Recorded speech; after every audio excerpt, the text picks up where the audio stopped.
பகுதியில் வின்னிபெக் வடக்கு மெனிடோபா பகுதியில் மதுபான விற்பனைக்கு வரையறை விதிக்கப்பட வேண்டும் என்று கோரிக்கை விடுக்கப்பட்டுள்ளது. குறித்த பகுதியில் வாழ்ந்து வரும் பழங்குடியின சமூகத்தினர் மத்தியில் வன்முறை குற்றச்செயல்கள் அதிகரித்துள்ளன. இந்த குற்றச்செயல்களை தடுக்கும் நோக்கில் மதுபான விற்பனையினை வரையறுக்க வேண்டும் என்று கோரிக்கை விடுக்கப்பட்டுள்ளது. பழங்குடியின தலைவர்கள் இந்த கோரிக்கையினை விடுத்துள்ளனர்.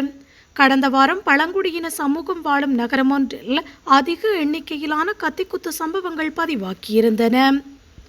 இதனைத் தொடர்ந்து குறித்த பகுதியில் அவசர நிலைமை பிரகடனம் செய்யப்பட்டிருந்தது. மதுபான வகைகள் அதிக அளவில் கொள்வனவு செய்ய அனுமதிக்கப்படக்கூடாது என்று கோரிக்கை விடுக்கப்பட்டுள்ளது. பெருந்தொகையான மதுபானத்தை கொள்வனவு செய்வது தொடர்பில் கட்டுப்பாடுகள் விதிக்கப்பட வேண்டும் என்று பழங்குடியின தலைவர்கள் கோரியுள்ளனர்.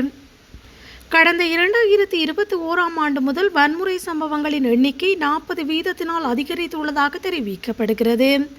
நீண்ட காலமாகவே பழங்குடியின சமூகங்கள் மீதான திட்டமிட்ட ஒடுக்குமுறைகளினால் இன்று இவ்வாறு சமூக பிரச்சினை உருவாக்கி உள்ளதாகவும் குற்றம் சுமத்தப்பட்டுள்ளது.